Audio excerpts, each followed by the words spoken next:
Praise the lord. దేవదేవునికి మహిమ కలుగును గాక. మీ అందరికీ సమాధానం కలుగును గాక. దేవుని కృప మీకు అందరికీ తోడైండును గాక. ఎలా ఉన్నారు? నా ఆరోగ్యం కొరకు, నా పరిచర్య కొరకు ప్రార్థన చేస్తూ ఉన్నారా? ఈ దిన వాగ్దానం దేవుని యొక్క వాక్యంలో నుండి తెస్సలోనికైలకు రాసిన 2వ పత్రిక 3వ అధ్యాయము 3వ వచనంలో మనం చూసినట్లయితే, అయితే ప్రభువు నమ్మదగినవాడు, ఆయన మిమ్మును స్థిరపరిచి దుష్టత్వం నుండి కాపాడును.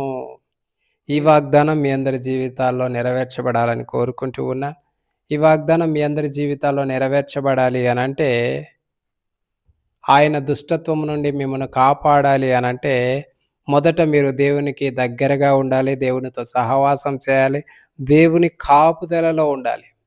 మనం ఎప్పుడైతే దేవునికి దగ్గరగా ఉంటామో, దేవునితో సహవాసం చేస్తామో, దేవుని కాపుదలలో ఉంటామో, దుష్టత్వం మనల్ని తాకను కూడా తాకలేదు. ఆ దుష్టత్వం, ఈ లోక సంబంధమైన దుష్టత్వం యొక్క బారిన పడకోకుండా ఉండాలి అనంటే, దేవుని యొక్క కాపుదలలో ఉండాలి. దేవునితో సహవాసం చేయాలి. దేవునికి దగ్గరగా ఉంటే ఈ లోక సంబంధమైన దుష్టత్వం నుండి మనం కాపాడబడతాం.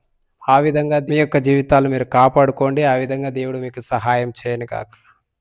ఆమేన్.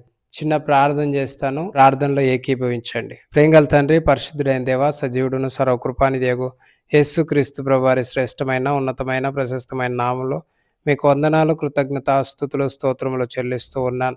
ఈ మాటలు విన్న ప్రతి ఒక్కరిని జ్ఞాపకం చేసుకోండి. మరి నా తండ్రి, వారు మీకు దగ్గరగా ఉండి, మీ యొక్క సహవాసంలో ఉండి, మీ యొక్క కాపుదలలో ఉండి, ఈ లోక సంబంధమైన దుష్టత్వం నుండి వారు కాపాడబడడానికి, వారు వేసే ప్రతి అడుగులో మీ తోడును, మీ సహాయాన్ని, మీ నడిపింపును, మీ కాపుదలను మీరు దయచేయమని ప్రార్థన చేస్తూ ఉన్నాను.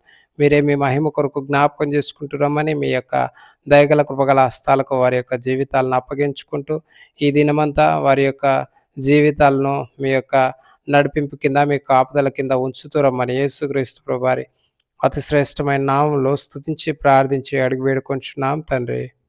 ఆమేన్. అందరికీ వందనాలు. My God bless you to all. Praise the lord.